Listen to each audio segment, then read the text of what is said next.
onye nwanyị n'ezie gị bụ Chineke nke dị mgbe ebighị ebi, onye amamife gị, onye oke ihe gị na-ekpudo n'anya anyị, onye nwanyị gị nwe otuto na ike nna dị mgbe ochie. Anyị na-eto gị, onye ngọzi, onye mmeri. Daalụ maka ụbọchị taa nke i mere wee nye anyị.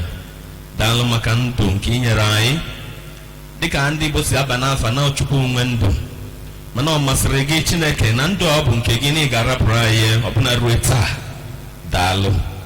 Daalụ maka ohere anyị nwelu izukọ n'iru ebube nsọ gị dịka ị na-emere anyị kwa ụbọchị. Onye nwe anyị abịakwa ọzọ. Jehova, anyị maara na okwu gị na-adị ọfụ kwa ụbọchị.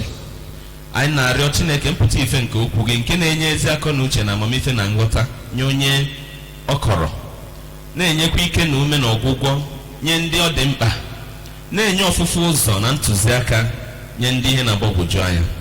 Ya mere Jehova, biko zipụ okwu gị nweta ike gị, meghekwa obi na akọ na uche ndị niile ga-anụ onu anyị, ma ya onwe anyị ndị nọ n'ebe a, ma ndị si n'ebe dị iche iche wee na-esonyere anyị. Ka ezi ebumnobi gị na ọchịchọ gị banyere anyị wee bụrụ ife anyị ga-amụta site n'okwu gị n'ụbọchị taa, ka e wee nwee mmezu nke ebumnobi gị ndị a na ndụ anyị, ka o wee dịrị anyị na mma.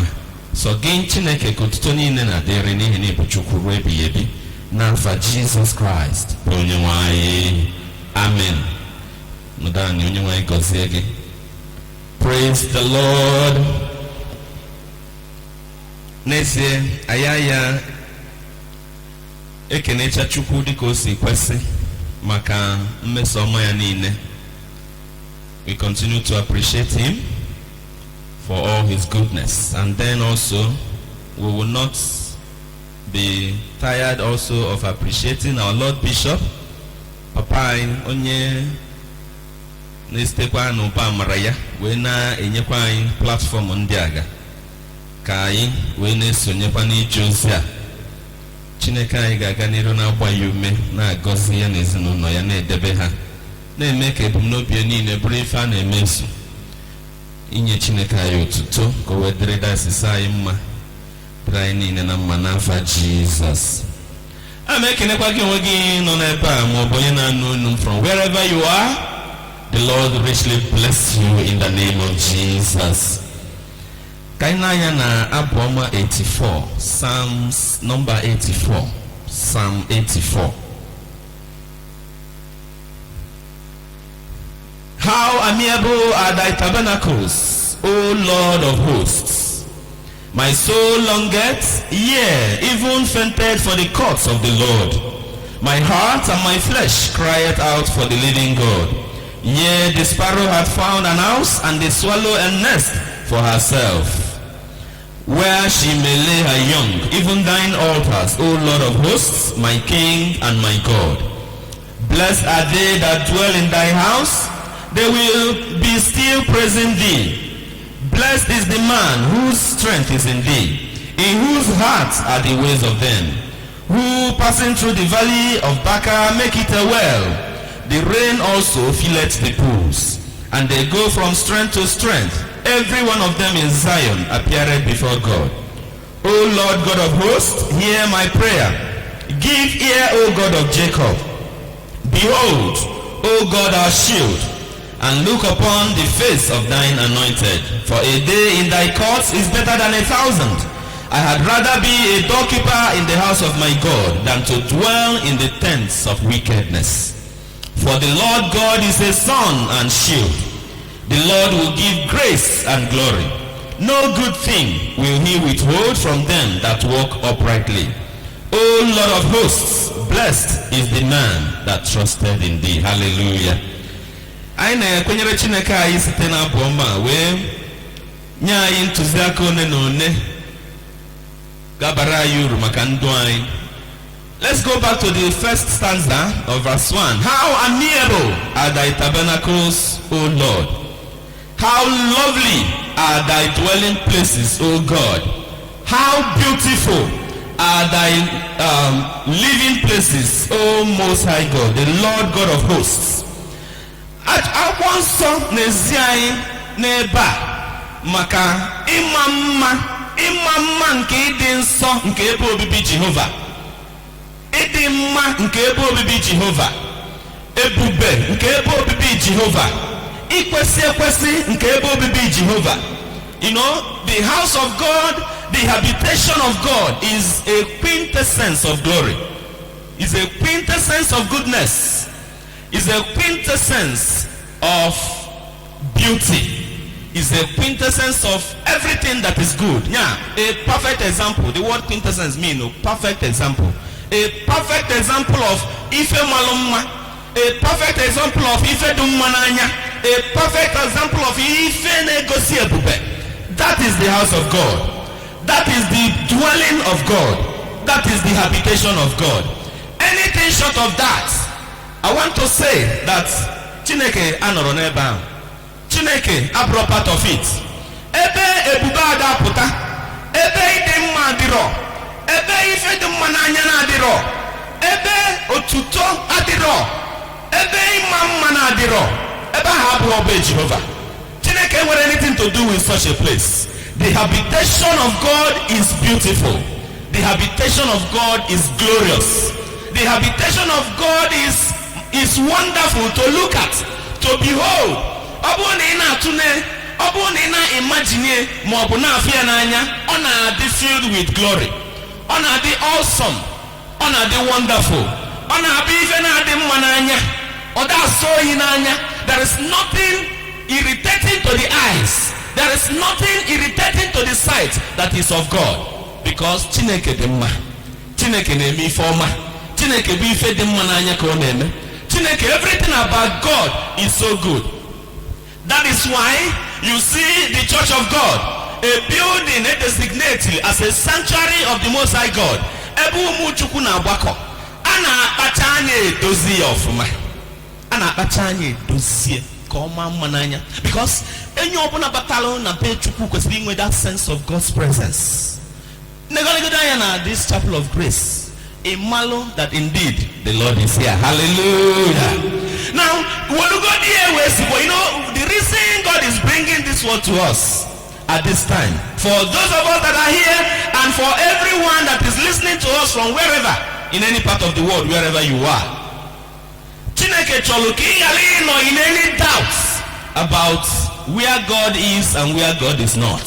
Yes, God is omnipresent, but the presence of God is not everywhere.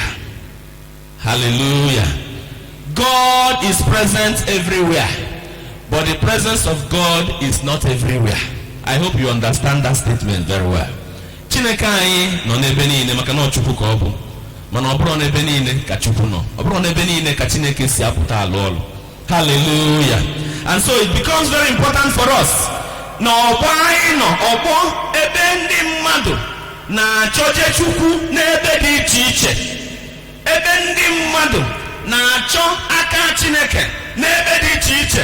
Ebe ndị mmadụ na-achọ divine intervention n'ebe dị iche iche. Because onye odo ha n'anya na agha dị ya n'iru na ọma n'onwe n'onwe, then ọmalugo no ye need a higher power, a supernatural power that will help him to fight that battle before him and to have victory.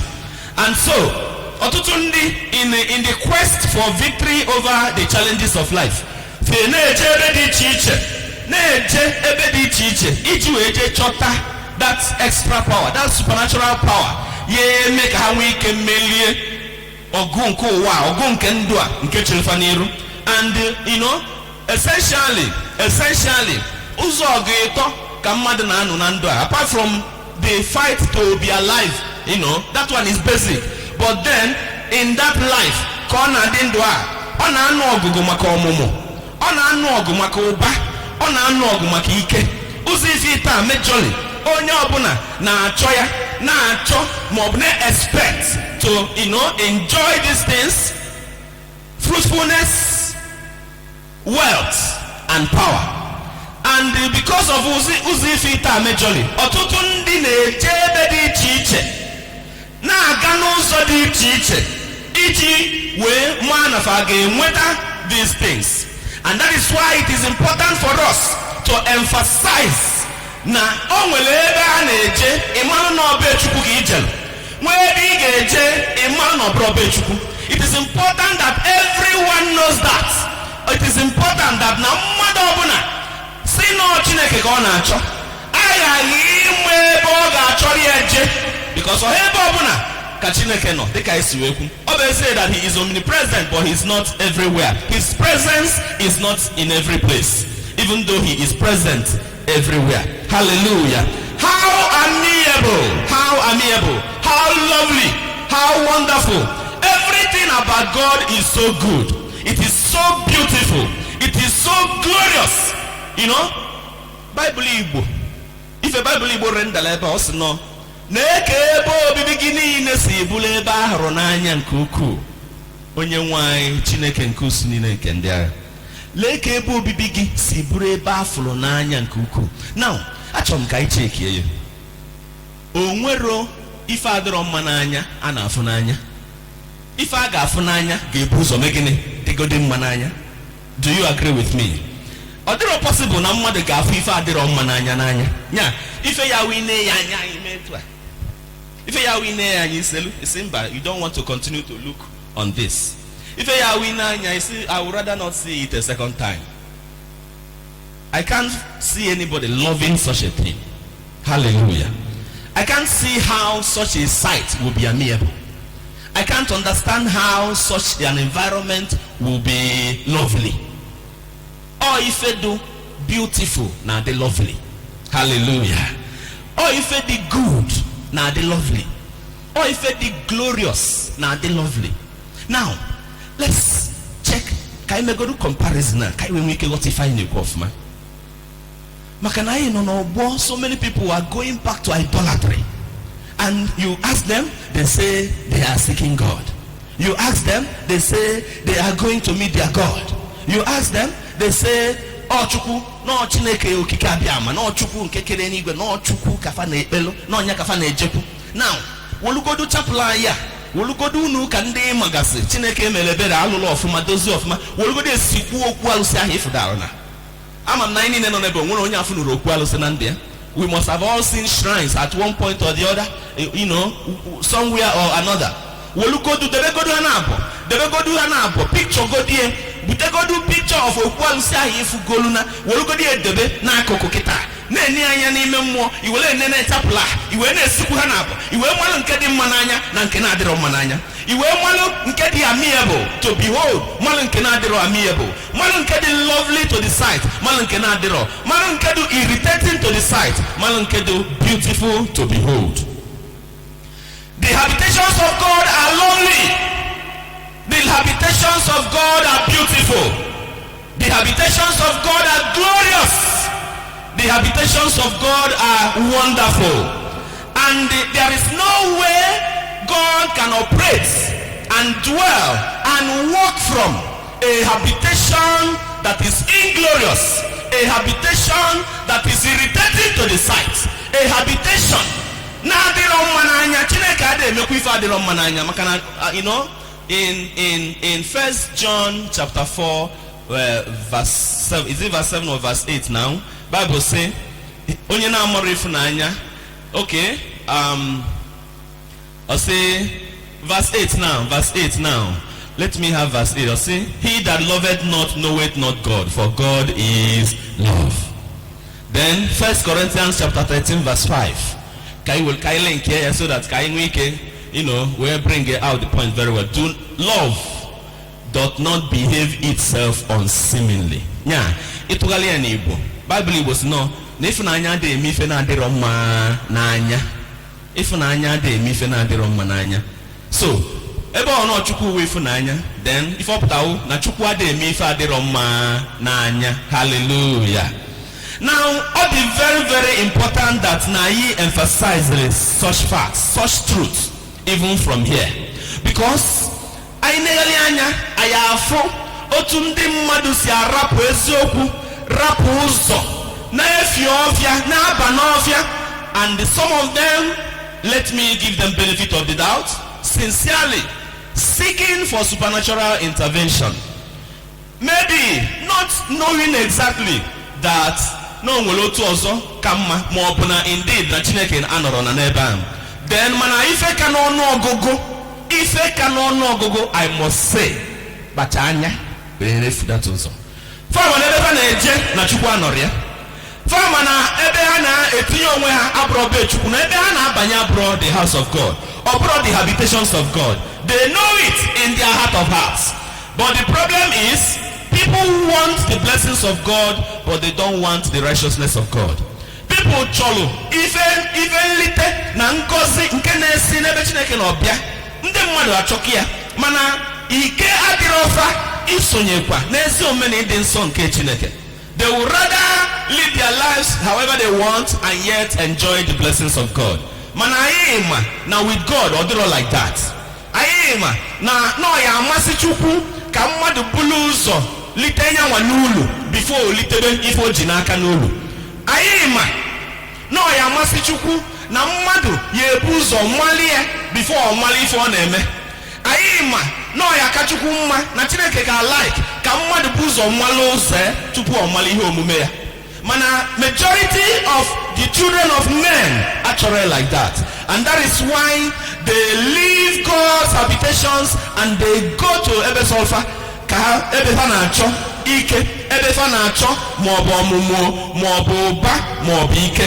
These things continue to happen all around us, and I na-achọpụta na even now ụfọdụ kind of feel that irritation n'ebe a adịrọkwa mma n'anya, n'ebe a adịrọ mma n'anya, n'otu a onye adị adịrọ mma n'anya, and they are changing. Hallelujah, hallelujah. Asịgo m anyị si kwuo ebe obibi Jehova nke doro anyị anya, I can stick out my neck ka eberie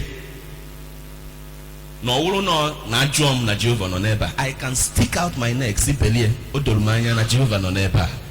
Now iwe wele wee sikwuo okwu alụsị a dịka nsigo okwu na mbụ idebe n'ofu akụkụ. Then ka anyị nekwa another comparison. Anyị niile nọ n'ebe a, I know at one time or the other must have seen our Lord Bishop or any bishop at all fully dressed with all the paraphernalia of the habits of the episcopacy. Nya oyi akwe, oyi ife niile, yiri coat, yiri mitre, blue cruiser ya nya, blue staff ya, pastoral staff ya. Ifu ya ebube, ifu ya ebube, ifu ya ifu ụtọ, ifu ya ifu ịdị mma, ifu ya ife nya ọ na-radiate all, ọ na-radiate glory, ọ na-radiate beauty, ọ na-radiate power. Ọkwụlụ ifu ebube. See, ọsọgara ya bụ na onye ahụ etu a. It's not even about physical stature. Otu ọsọrọ onye anya, ọsọkwa ya bụ na ihu ya asị ịma na o nwere onye mmadụ ya n'anya sị hey onye amaka. Nwekwa ndị onye mmadụ nwere ike ị n'anya sị hey ọsọ ya ekwuzi ife ọfụrụ n'ihu ya. But we know that beauty is in the eyes of the beholder. Nwoke ahụ nwere ike ịnecha anya si ife ọ dị iru ka gịnị nwanne. Nwunye ọ mara nwunye mma n'anya adakwa ama ama. Ọ mara ụmụ ya niile mma n'anya adakwa ama ama. Otu awa ka ọ dị nwaanyị nechala anya filo na hey nne ịwụ asampete ịma ịchọ ịgwa mmadụ okwu ka ọ ghara ihe itie hard iwelu iron onwe ife na-akpọ iron nya opposite of ife ị chọrọ ikwu ị na-esi ya n'ọwa asampete mana onye negharịzi anya ọ mara ụdị asampete a na-ekwu maka ya. Now, but that is not even an issue, because to nwoke na anu enu indeed asampete ka ọ bụ to ụmụ ya ndị ọmụlụ they all mommy like no other. Abi? Hallelujah. So what I'm saying, bro, it is not about the physical stature of the person. Mana oke suhana na ebube that office. Then onwere ife ọzọ ị ga-afụ na abụrụ dị ebube. Onwere ife ọzọ ị ga-afụ na abụrụ dị ịdị mma. Mana ọ Chineke merie, because the bishop, you always hear a bishop saying we so and so by divine permission. They will always say that, showing the nafa realize, acknowledge no nwere ka mmadụ dị ndụ ga-esi wee attain such office na abụrụ Chineke ji aka ekponye. So no the nkuwata ebube Chineke ka anyị bụ ndị na-ejere ozi na-eme enjoy. nkuwata ebube chukwu ka Chineke na-eji yikwasị anyị bụ ndị ozie na-arụ ka ebube ahụ, so that ịma na ndị mmadụ naturally na like ife eji anya ife anya fụlụ ewulisi ewe sikwuo nke anya na afụrọ. So when we behold as servants of God, we can have a glimpse into the glory of the personality of God. Now, kwubazie bishop n'akụkụ, iwe lota ofu chief priest ofu alụsị, kwubakwa ya n'akụkụ ka isi kwuo ha na-abụ. Sikwugodo ha na-abụ. Sikwugodo, at least if begodo eze mmụọ, so to say, n'ebe oke zuru pụta, ị na-afụ nke a na-ada eme na film. Ị na-ada afịa. Wolugodo ike ahụ ifugoro na, kwubagodo ya n'ofu akụkụ, kwubagodo an Anglican bishop n'ofu akụkụ. Ka i wee sikwuo ha na-abụ, ka ị malụ nke dị mma n'anya na nke na-adịrọ. Ka ị malụ nke dị lovely, nke bụ a lovely sight na nke bụ an irritating sight. Ka ị malụ nke bụ a glorious sight na nke bụ a poor sight, very pitiable sight. Ị malụ nke dị awesome na nke dị miserable. Nenegodo ha na-abụ. Mana yet, some people think that it doesn't matter. I want to say it matters. The Bible said, how amiable are thy habitations, O God. Akwụsọ kwuru na ebe obibi Jehova bụ ebe afụrụ n'anya, ebe obibi Jehova bụ ebe mmalụ mma, ebe obibi Jehova bụ ebe dị ebube, ebe obibi Jehova bụ ebe dị ọgọ.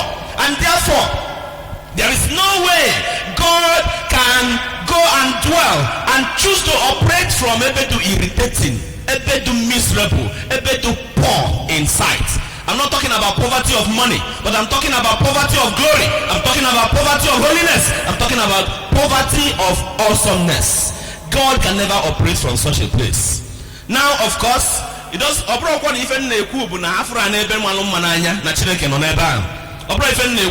Because I am a some, a religious sect that flower white corner also a wallflower mana by their fruits you shall know them. What we are saying, Abro, nebo na afro mananya na Chineke anolgo dia. Mana ife anyị na-ekwu na onwere ebe Chineke ga-anọ amadi mananya. Onwere ebe Chineke na-anọ amadi mananya. And therefore I want to even use this platform to encourage my fellow pastors, to encourage fellow men of God, especially in the in charge of congregations. It is not out of place. It is not out of place. It is very, very necessary that you beautify the house of God. You make it look lovely. You make it look glorious. You make it look neat. You make it look very, very awesome. So that Madu Batarana, he will immediately feel the sense of God's presence. Because the Bible said, how amiable are thy tabernacles, O Lord God. That is why it is important for us to know this. So that in our church, wherever you are, in our church, I was saying earlier that now at this time, no diko kaya si no further alatabago nebe adroma nanya adroma no adroma ka eneje. And then dika wants us to that these angels of that Satan himself has transformed himself into an angel of light. You know? Onya batana okwalusi ehihozinne otu odo. Nde dibia anya nzu na-ete nzu na-eyikosi all those rubbish, all those nasty things fanei number fanei deplete, as in such appearance, in such habits. Ndị na-dress etu a number ha na-agbada, mana nke bụ eziokwu na number ha n'ọlụ akara ọgbada. Kama na fa bịalụ yisisi agwụ a na ife ndị ahụ yili suit, mana ife ha bụ ka ha ka mekwa gịnị ka ha ka bụ. Ụfọdụ obialụ si oke ka anyị ghara ijezi n'ime ọfịa, even though na ndị ime oke ọfịa ka nọkwa ndị mmiri nọlụ na ụbọchị ụfọdụ bịa fasi oke ka anyị ghara ịnọzi n'ebe ahụ aya wee n'anya si nnịọ na ọ dịrọ mma n'anya ka ndị mmadụ wee nwee ike bịa, because ama na ife dị mma n'anya bụ nwanne. So fesi n'ebe ahụ pụta jee lụọ ụnọ imago dozie fo ya aka mana nke bụ eziokwu n'okwu alụsị ahụ ọ bụ ka ọ ka mere gịnị ka ọ ka bụ, because at the time ahụ ọ na-alụ nya bụ na o nwere ike enile efi na ana na ndụ, enwere ike ọwụrụ mmadụ ka eniri na ana na ndụ, o nwere ike bụrụ eni aja dị ifo aja ụdị ọbụla ka a chụrụ the same God, the same allegiance, the same loyalty ka ọ ka nwelu kama nọọsị method ya ka ọ gbanwere, mana ofu ebe ahụ a na-eje ka aka na-eje. And that is why men should beware. Jesus said, by their fruits you shall know them. Ụna na-anụgasị otu onye na-awụ oge ọnọ na-asị na-ekele ọlụ eke, ma ọ nọ na-ada anụ ya na redio, ekele ọlụ eke, ekele ọlụ eke, na onye nwa ndị nwa na-eme nke nwa, ha nwa na-eme nke nwa, na-asa ụchụ aka na-asa ụchụ, and yet ọ ya akwụkwọ Jizọs. In fact, ebido kwukwo m ife na Facebook, fụbazi ihu the young man na-eme ife a young man, a handsome young man, but unfortunately I don't know what he has allowed himself, how and why he has allowed himself anyway, that's about it. But what we are saying, God can never be God can never be in a stream. God can never be operating from a river in such manner. God can never be operating from a river in such manner. And listen to me very clearly, because I'm now one in a nonum. Onyiro Chukwu ije na mmiri lụọ ọlụ. Onyiro Chukwu ije lụọ ọlụ n'ime etiti okotoko ọfịa. Onyiro Chukwu ije even in the worst and ugliest shrine je lụọ ọlụ ma gosi ike. Mana whenever that will happen is either of two things. Number one, we go no intervention ka Chineke chọọ ime, either to deliver his child or to execute judgment. So it's not as though, because like we have said earlier, that God is everywhere. And though Chineke nwe ụwa na uju ya, enu ụwa dum mmadụ bi na ndị bi n'ime. So na enwe need na Chukwu ya eje na alụsị ahụ jeza oku, ọ ya ejekwa o. Mana ife anyị chọrọ ka ikwu obu, do not be deceived.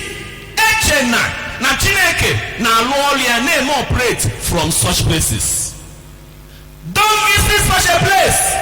Sini na Chukwu anwa ni anwa, because Chineke anọrọ there. Ife ya akpọnye Chineke ebe ahụ mee, God can go there and show who he is. Echide nwa Chukwu na such a place, Chineke ya eje ebe ahụ deliver nwa ya. Onwe ka the operators of such a place is well lụọ Chineke aka na mkpụrụ anya. God can go and execute judgment there. So it's not as if na Chineke ama cross that part. Ọ da atụ ya egwu because ọ Chukwu nwa n'uju ya. Mana anyị chọrọ ka anyị kwuo that the habitations of God, the tabernacles of God, the dwelling places of God are amiable. They are lovely. Ọbụrụ ebe ifuna. Ọsọ ya bụ na akpọrọ afọ Jizọs ebe a. Ọ bụrụ na Jizọs n'ebe a n'eziokwu. You see young men, ndị na-achọ ego, eje a na-asa ha ụchụ. Asa ha n'ụchụ gbalụfa. Na onye akpatalụ na ego adịrọfa n'aka. Na ejiri 1 million bidori afịa before 3 months or 400,000 n'aka. No ụchụ na-agbu ya. Si nyabịa ka asa ya ụchụ. And young men are going. Onye ka nji wee sị na basically n'ụzọ agha ịtọ ka mmadụ na-anọ na ndụ a. Ọ ya anụ agha ọmụmụ, ọ ya anụ agha akụ na ụba, ọ ya anụ agha ike. Yeah, power, influence. Because ọ bụrụ na o topụta na mmadụ, okay, for young men o ebidogodo na akụ na ụba. For young men o ebido na akụ na ụba. Onye akpatalụ, when you look at such persons na-eje ebe a, most of them are young people who are still unmarried. Young men na-achọ ka ha bute ike, ka ha bute ego mbute. Ha ejizi wee bazie into imago stabilize na ndụ, o wee nwee ike n'ụzia nwaanyị. Then ọnụọ nwaanyị ahụ na-abụ na-eto ga afro nwa, echewekwa ndeledo n'ọmụmụ. Then nke ahụ asọvụọ ya, a na-agbagote nwere ebe oyi eluo, ọ chọọ power and influence. Ọ chọọ ka ọ bụrụ sọ mmụọ eze ya kwọtọ n'ụwa. Ọ chọọ ka ọ bụrụ n'ọnya na-achị. That is why even people who go into political offices, ha na-achọ ike, and ụfọdụ niile ha na-eje n'ụfọdụ ebe ndị anyị na-ekwu. Ọkwa Anambra state election loading, Anambra gubernatorial elections loading now. Anyị ma, even in the past, anyị anụghị na onwere ndị jelu n'ebe dị otu a, ebe such a place. Eje ebe a duo ofe n'iyi, eje ebe a wee bunyefe ike, ka fa we cheer the people of God. Listen, men of God and people of God, listen to me. Power, political power is of God. Bible kluna, there is no Romans chapter is it 13 now? Romans 13. Romans 13, are you there? Please help me. Let every soul be subject unto the higher powers, for there is no power but of God. The powers that be are ordained of God. So now, onye ga-abụ governor maọbụ the office of the governor of Anambra State bụ Chineke ka ọ dị n'aka inye mmadụ. Maka na Chukwu create lie, or let me put it more in a better way, or Chineke allow ka such office name exist. And I name the glory that goes with that office. And hallelujah. Onye ntị ochi na anụ akụkọ ude onye bụ gọvanọ. Na asị na gọvanọ na-abịa ebe a kịta anyị akọrọ ya mmadụ akọrọ. Asị na gọvanọ na-agafe n'ihu Bishop's Court a ịya ama. Gọvanọ bịa ụka ịya ama. Gọvanọ na-alụtebe nne na onwere ka o si bịa o take some days off from work. Si ka ọ na-alụ ụlọ na onwere ahụ ebe ya si pụta ịya ama. Ndị obodo ahụ ya ama. Gọvanọ anyị ma anọkọta baa afịa mmadụ anyị ama na gọvanọ batara afịa. Ọ dịrọ possible because ọ bụ a public figure. You know? Also, they never know private visit. Private visit, I do private. Unless no anya for. So what are we saying? Kedusi kamadu yeju efuju de buba ekube julu governor na the office of a governor an office to embedded in glory, and indeed other political offices, especially higher ones. Nyako ya woman ji chonu oje no kwalisi jenatike. Eguzom na altar ekpere. Anybody venture udija other go do na Jesus. I say it loud and clear, and I wish all the aspirants will hear me loud and clear. Nyamalaman no chera na nucheye. We take here one step alone. Iji weje koje no okija. Mo buje anywhere. Mo bu na nnewe ebe we ebe alu sadiro. Mo be ebe obu na agwalie no nya kwa ya woje ha na ekwu enwe isi. Let that person hear me loud and clear. I want to take a step towards that direction. Failure. And I make this declaration in the name of Jesus.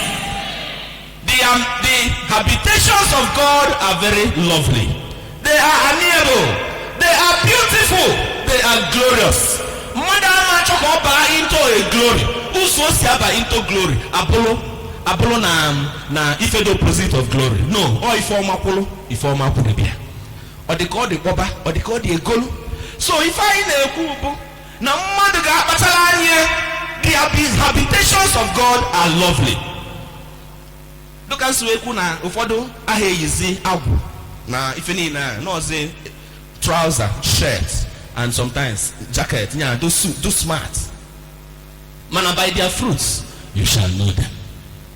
Otu has a more prayed, he is Sima. Because ordinarily now, if I come to anybody here, I know on a church setting. I know on a church setting. You can buy Bianzuko Mona. Mobo anything at all, just Union and Nolan. Then they won't be a pute of phone. We bunite, more walking, more water.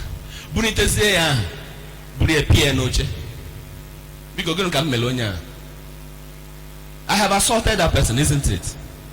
And those sue him to court for assault. And when I will go in for it. Because go ya batazi mother yeji we me in the name of deliverance. I say no chukwu senya me. Onye aru na adiro. Because onye ibunite piano oche onwere ike igbaji aka. Or the possible no enwe injury. Because ndị Igbo si na ada ewu debu ose ebe a na-agwọ odo anya. Ejighị oso esinsi odo anya atọ. Ife mana ya na ada agakọ ime ewu debe ebe ọ nọ chacha. Ịnọ ka tọchọ ka ikwuo mmadụ ọnya ịchịta nnu. Ị chọrọ ikwu mmadụ ọnya ka ọnya na ife chọcha ife eji wee kwu ya ọnya ọwụlụ nnu. Onwe ebe ị nwere ni scratch. Try go to just lụchala ofu aka nnu bie na ka ife mere onwe. Nya ka ọ ya awa bịa na church. Asị na akpa afa Jesus. Asị no man of God. oye eme mmadu deliverance o mabulie ka ndemgba mabulie ka ndemgba mabulie ga ifru igba n'oche. No, Chineke na-eme ife dị mma n'anya. Do not be deceived. Hear me. Do not be deceived. The habitations of God are lovely. The operations of God are beautiful to behold. Otu Chukwu si akpa agwa, Chukwu kpa akpa, ịma na Chukwu merie. Chineke eme ife ọ na-adị mma n'anya, ọ na-adọ ọgọ n'anya. Ọ bụrụ Chineke adị eme anyhow. Maọbụ all this Facebook and internet pastors anyị na-afụ, both within and outside the country. Ọ bịara ime nwata nwa agbọghọ deliverance, no spirit husband jie. Ordinarily, onye n'ọlụ onwe nwoke, a full-fledged adult woman n'ọlụ onwe nwoke wee bịa nọkata bụla ka bude n'obi na-ehu ya aka n'obi. Ọya nọ nkịtị. Ọya just mee ka ya sị na ọ mara ife na-eme ha gbagbe ya nkịtị ọ na-eme. No, ọ ga-esi you for sexual assault. Now, kedu ife kpayatazi onye eji wee dị proper? Because now all your church setting. You want to deliver a sister, an adult female. You are a man. In the full glare of Ndebialoka, in Apia Canala, Apia side, now how I call Nubu. You see, no deliverance in them. What type of deliverance is that? Can you catch the case when on what they find? Can you go there by the habitation of God? Bible Snatchineke, Nefunanya de Mifana de Romananya. If Nanya de Mifa de Romananya. Or what I see or the Mananya. If we're going to Menilo, then in one sense of decency and a to it. On your Bonefu, in a Gakita Nileva, where Potafu in the full glare of the public. No Fuwa Korbia, no Fuwa Bobia, and when Oleba and application in that open place. On your Bona will any sense of decency or my dear Mananya. Then, Keduziko is where Duma Makana Apollo Jesus Banene. No, na focus me. Opide akana for now. Ona kata ozozi n'ukwie wa. Na do the aka won't be second in an hour. Go we make deliverance. God can never be in such a thing. The habitations of God are lovely. The operations of God are beautiful to behold. The methodology, Chineke obey that God is not stereotyped. Uncountable ways of semi intervention. Yeah, mana check every one of them. Check every one of them. Hanchani ne na dum mananya. Makano chukubi funanya amelia. People of God, change shofuma. Look around you. Even kiwano neba na nonum. Keduki is a churchineke. Keduki is a beki churchineke. Kiwano wherever you are. When gente ebeki na choje chukwu kedebe in mmụọ gị na-agwa gị na chukwu ga-anọ ebe a ma ọ bụ na Chineke ama anọ ebe a. Now, it's not about material extravagance. Obroko about material extravagance. I'm not saying that no one ever could just batch and kete. Can we go roof over the head? No, that is not what we are saying. But that on came out. Nanda kulubata. When I walk with you, check it. And Bible says we should not neglect the days of our little beginnings. So Chineke understand, acknowledge, permit. In fact, command the to start small. Alright? That his children can start small. All part of the game. Okay, see me. Mana onwaromwe oyejiwe bulu standard ichuku. No, in such a place koyano. So kamari galisi kwa ili koyanako. Does it mean then nobu na alo cathedral, nobu na alo beautiful mansion? Na Chineke na boko chuku no maza. No, that's not what we are saying. Obro ifa ineku. Obro ana na mmụọ Chineke binyelu mmadu. Owe na boko Chineke. Then God can answer him wherever he is. Mana obulu no etua kesi debe ye na etua ka ogade obutoropu. No change, nothing. Because no dear God. I feel no maybe I not renovate you quality. Beautify here. Oblugodu na ajo package ilu emgbogbo owe dapo e whole block ti aha plaster it was how they call God. Ine rani anyi ga mo no quality. Now, keduzi ife ndị mmadụ na-achọrụzi ejedia? People of God, listen to ife Bible kwuru. Let it be your compass, guiding compass. Wulugodie as ife mbụ maka na ndị wise na anya na-elichagodu ọnụ ewebialibe. Yes, I know in a time, though no hot attack obidol, because no one anything new under the sun. But what I'm saying is that people are bedeviled by so much trouble, so much challenges, and because of such challenges, people are running helter skelter. Not just solution, not just supernatural intervention. All this notwithstanding, iga achonu solution, iga maybe iga achie, iga maybe iga achonu solution je. Obure ebe ifu ni tinye isi ni na achọ solution. Obure ebe akpọ na gị bịa ịbịa. Obure ife kwuo na you swallow hook, line and sinker. Onye sịrị na ọ na-asa mmadụ ocho wee jee na mmiri inegodu mmiri anya, mmiri dị ka idei inegodu ya anya ifu ị na-ajụzi onwe gị onye ọ na-asapụ asapụ ka ọ na-asanye asanye. Physically speaking, good ọ na-asapụ asapụ ka ọ na-asanye. Ụdị mmiri ahụ ndị mmadụ na-aba na ya. Ije na hotel ebe ị chọrọ ije picnic or excursion, swimming pool ha dị etu ahụ ihe kweba na onye jee na hotel kwụọ ụgwọ na ọbịalụ maybe a weekend ka ọ just to have fun, you know, ka ọ just to nwee good time. Ikekwe nye na nwunye ya ije swimming pool ha na-acha etu ahụ mmiri ahụ si acha, onye ahụ asị ọgwụrụ ọgwụ n'ọya ele gị ka ya esi ka ọ ya bute otu ọrịa. Ka ezi ka mmadụ esi wee jee na esi na anata ya ochu na be ekutere ụdị mmiri ahụ ka ị wee kwa aka na ịchọrọ iri nri. Ụmụazị aka ịrụ mmiri ka nkwa aka. You want to eat garri or ụtara akpụ, anything ị ga-eji akali, even nke ime eji akali na ngazi ka ị ga-eji lie, mana isi esi bata akwa gwala anyị kịta anyị na-akwa aka mgbe niile, anyị na-akwa aka mgbe niile. N'oge anọ onye ọbụla na-akwa aka, the culture of hand washing ya baa onye ọbụla arụ, ịpụ ha apụọ batakwa aka. Amen, amen. Now iwepụ bata ahụ ụmụazị ịnụkọ ịnụ mmiri ka nkwa aka ewekute ụdị mmiri ahụ ya sị agụ n'ụdịfa, you will not touch it. So why will people go there? Mala akwa white ndị si na fa na achọ Chukwu. Ịma na anyị nọ in a world onye ọbụla nwere ike ikwu ife sọrọ ya. Onwe onye enwere freedom of expression. Onye abatalụ ọ na-awụ nnọọ ha onwe ha na ka nsi nọ na redio o senite ha na tune way off. I don't want to hear again. I have heard enough.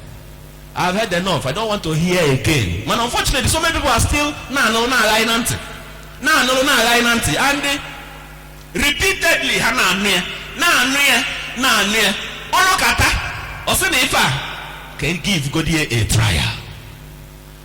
So I call on everyone into ha na radio ịnụ aka na-asụ ochu, tune it off no ọwụ ekwensu bịara igbu egbu ebe a. Tune it off.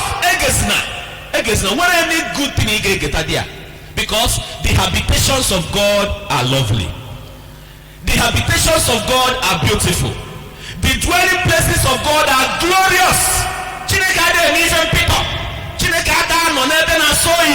That is why cleanliness is next to godliness. Literally speaking, that is true. Literally speaking, that is true. Cleanliness, physical cleanliness is necessary for godliness. Oh, na the series Papa ne treat kita. Wash, sanctify yourselves, wash your clothes. Wash your clothes. Simple washing of clothes. Just like what is called a man.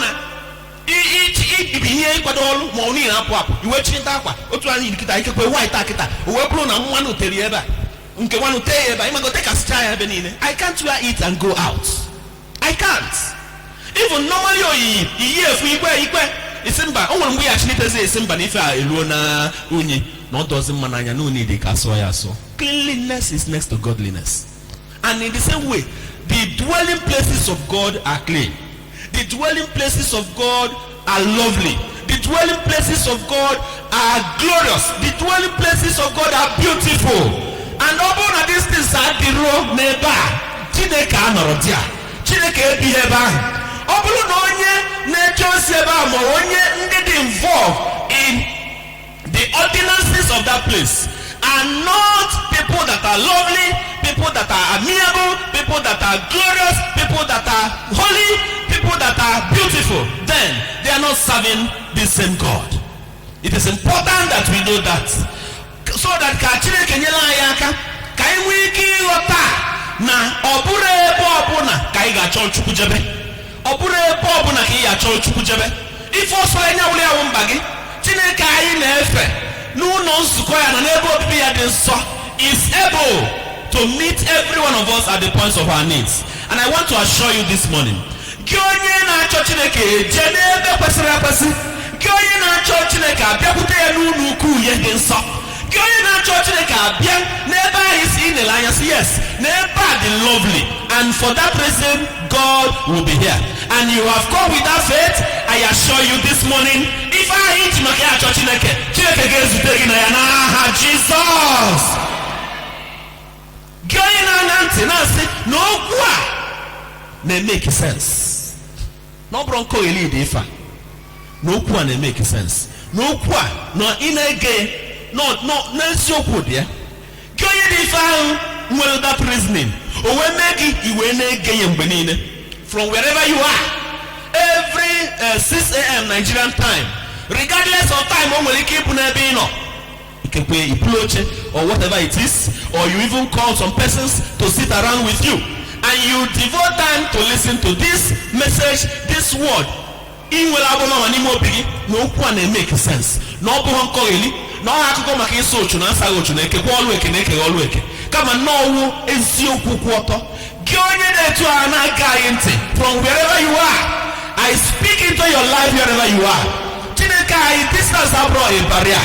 That same God that is with us here in Nnewi is also with you here in the United States of America, is with you here in Asia or in Australia or other parts of Africa, or even any other place within Nigeria.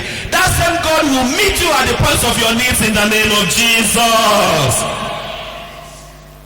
People of God, the habitations of God are lovely. Onweghị ife ọzọ ịlụta lote na ebe ọbụla Chineke nọ, ebe ahụ na-adị mma n'anya. Ebe ihe eje wee chọọ Chukwu wee chọta ebe kwesịrị ekwesị, ebe anya ya oligodu oriju afọ before ewe kwube ife abịala. Hallelujah. Chineke ada nọ na mpịtọ, ọ da nọ na mmebisi, ọ da nọ n'ebe ya mmadụ n'anya ọbụpụ ọnụ mmiri. How can ị na-anya ife si nnya ọgụnụ dị ife nka ife nwa iru gị showing that na there is nothing good ị na-afụ n'ebe ahụ, then how can God live and operate from there? It's our prayer today that mindset of our youth will be changed. We are praying that onye ọbụla okwu afe balonte, onye ọsọle anya bụlụ. In fact, majorly ndị ahụ ọwụ ha bụ n'isi ide edufio ndị mmadụ, may they be arrested in the name of Jesus. Ndị ahụ ha bụ n'isi ide edufio ndị mmadụ, o doro ha anya that what they are doing is not of God. They know where they have accessed their powers from, and they are trying to deceive people, trying to convince them that God is in what they are doing. I am praying that the Spirit of God will arrest them, so that they will not continue to deceive many. Arrest Yafa, and when they refuse and consistently resist the Holy Spirit, let judgment come upon them in the name of Jesus.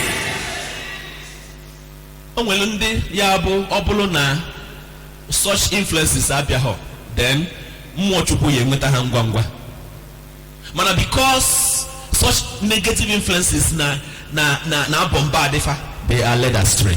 Onya kpatara na such influences should be kept as far away from us as possible. And then nke responsibility anyị to do bụ ka anyị onwe anyị mgbe ọbụla ị na-afụchata ufe dị etu a, turn and run. Mgbe ọbụla a na-agwachata ị na-achọ ọmụmụ, ị na-achọ ego, ị na-achọ power, ewee gwa n'ebe a ka ị enweta ya, iwee n'anya wee fụ na ebe ahụ adịghị glorious, ebe ahụ adịghị amiable, although like the dwelling places of God, otu o kwesịrị ịdụ, although like the habitations of God, although lukuhu amiable as the tabernacles of the Most High God, the Lord of hosts, then don't stay a second there. O nwere ike ijebulie na-amaghị ama, o nwere ike genuinely na-achọ Chukwu, and then mmadụ dulu si na onye a bụ man of God, na nye nwa dị sure onye testimonies, because power na confuse anyị miracles na confuse anyị n'ọgbọ anyị. Anyị chọrọ ife ịrịba ama too much. And for that reason, ụfọdụ ada ajụ kedu ka o si bịa, kedu ebe o si. Mana I pray for somebody today. Onye ahụ anaeze ọchịchịrị determine go to deceive and to lead astray. The power of God will bring you back in the name of Jesus. And when you turn unto the living God, when you go to him in his amiable habitations, I pray for you, you will not go back the same as you came. You will go back with answer. You will go back with divine intervention. You will go back with divine health. You will go back with blessings. You will go back with divine help in the name of Jesus. We pray again. Now all those seeming miracles and then went out from there. Chineke, at the time Hannah chosi ike ka onye nsọ aka ka ha bụrụ ndị agha ripo ka ha wee fụ the futility of going to ebe na-abụrụ ebe Chineke nọ ka ha wee nwee ike wee chọọ Chineke nke bụ Chineke nke n'igwe n'ụwa. In the name of Jesus Christ, rise up, let us pray. Who is like unto thee, O Lord? Who is like unto thee, Father?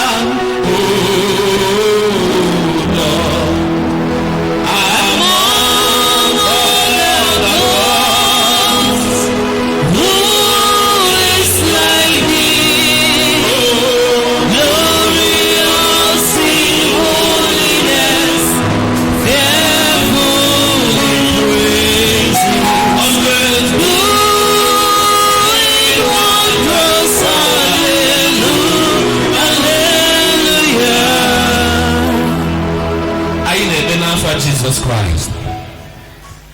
Onye nwe anyị na-enye gị ekene. Anyị na-atụrụ gị mma because n'ezie ọ dịrị onye dị ka gị. Ebe obibi gị niile na-abụ ife afụrụ n'anya. Ebe obibi gị na-adị mma n'anya. Ebe obibi gị niile na-atọ ụtọ n'anya. Ọ bụghị about material opulence. Ọ bụghị about physical extravagance. It's about glory, it's about holiness, it's about righteousness. But then again, there is no way he is denied of the physical beauty. Therefore, even in the man is part of Ifeanyiku. Lord, I ain't okay. No, but in that, we feel laugh and even to fear canko. Yes, because the Bible has said that devil himself has transformed himself into an angel of light. So now, some